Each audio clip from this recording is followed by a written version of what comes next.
Эң негизги көлү Кара Көлдө ушул Кара Көл шаарында алтындай болгон Каскад деген ишкана бар. Каскадка кириш бул өтө азап да. Ал жака кирип кимдин жана чиновниктердин балдары, чоңдун балдары, депутат жана ушундай менмин деген байманаттын балдары гана кире алат да. Жөнөкөй карапайым эле десе ал жака баягы акча. Акча деген мурда 100 000 болсо 200 000, 300 000, 400 000 деп өзүнүн ставкалары бар.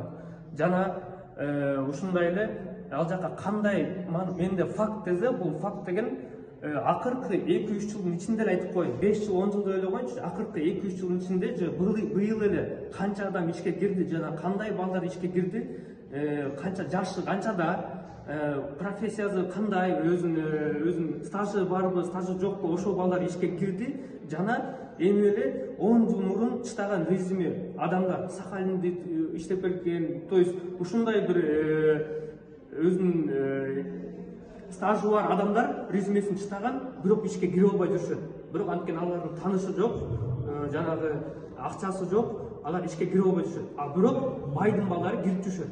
Каскадта иштеген эле начальниктердин балдары мектепти бүтүп эле ишке киргендер, ал ошол факт. Ошо менен мен жумушка кирүү үчүн кандай жок арыз жазып таштап койгон учурлар көп ушундай. Алды 10 жыл мурда таштаганбы кандай? Толтур резюме. Мына мен өзүмдүкүн эле айтып коеюн. Мен мейли бирөөнүкүн деп ойлогон, өзүмдүкүн эле. 2010да мен резюме чыдадым, 2015те начальниктердин балдары мектепти бүтүп эле ишке киргендер, ал ошол факт. Ошо менен мен жумушка кирүү үчүн кандай жок арыз жазып таштап койгон учурлар көп ушундай. Алды 10 жыл мурда таштаганбы кандай? Толтур резюме. Мына мен өзүмдүкүн эле айтып коеюн. Мен мейли бирөөнүкүн деп ойлогон, өзүмдүкүн эле.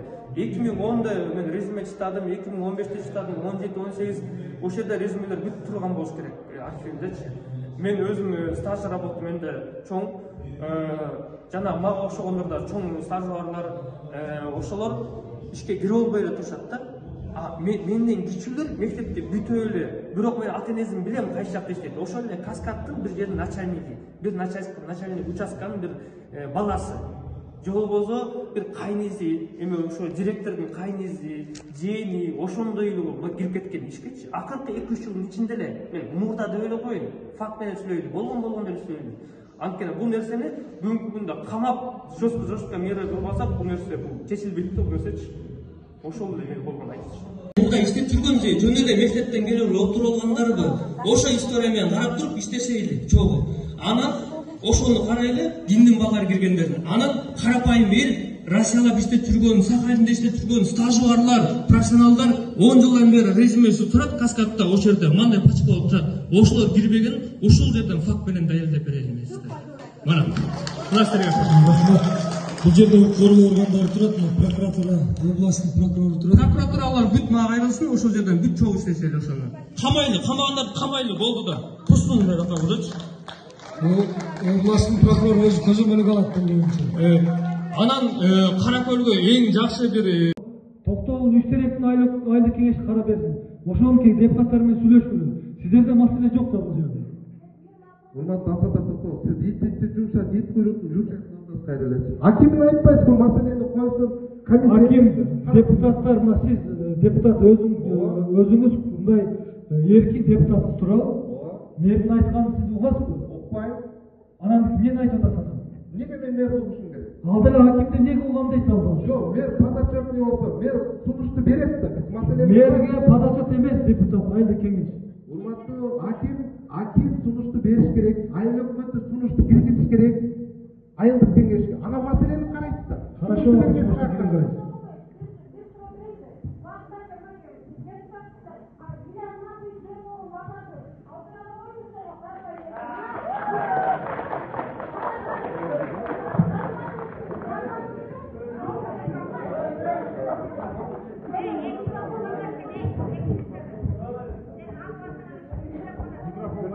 Микрофон.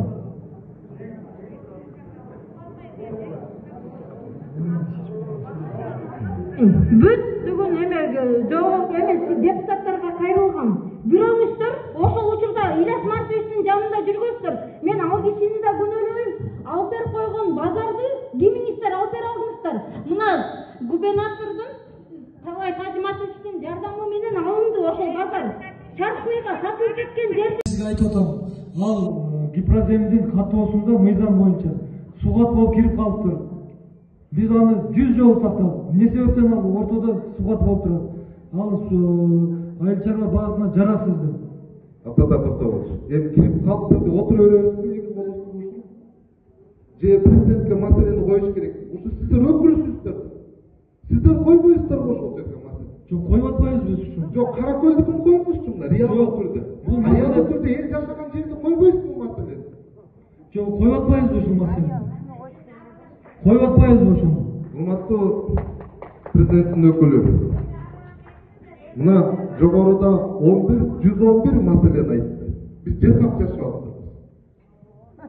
Жыргап жашап атабыз. Мен түшүндүм. Неме?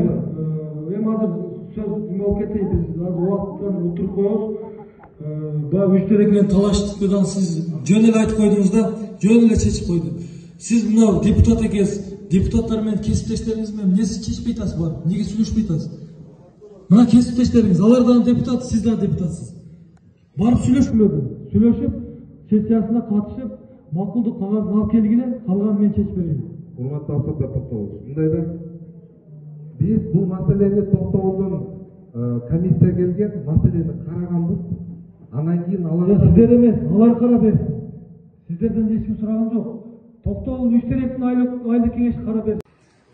Жеке маселелер, ушу жер талаш боюнча, жайыт маселеси боюнча, үйүнү баягы менчиктештирүү боюнча маселелер көтөрүлдү.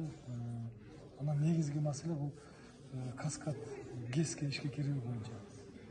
Көпчүлүк ошол бул жерде негизинен ГЭС иштеп аткандыктан ГЭСке ишке кирүүчүлөр көп экен. Бүгүнкү күндө ошонун коррупциялык элементтери бар деген ушундай талаптарды айтышты. Мен азыр областный прокурору Турусбек Кубатбековичке мен дайындадым. Бул өзү көзөмөлүнө алып, бул боюнча бир карап чыгат деп азыр тапшырма берилди. Азыр карап чыгып, жыйынтыгы боюнча биз билдиребиз.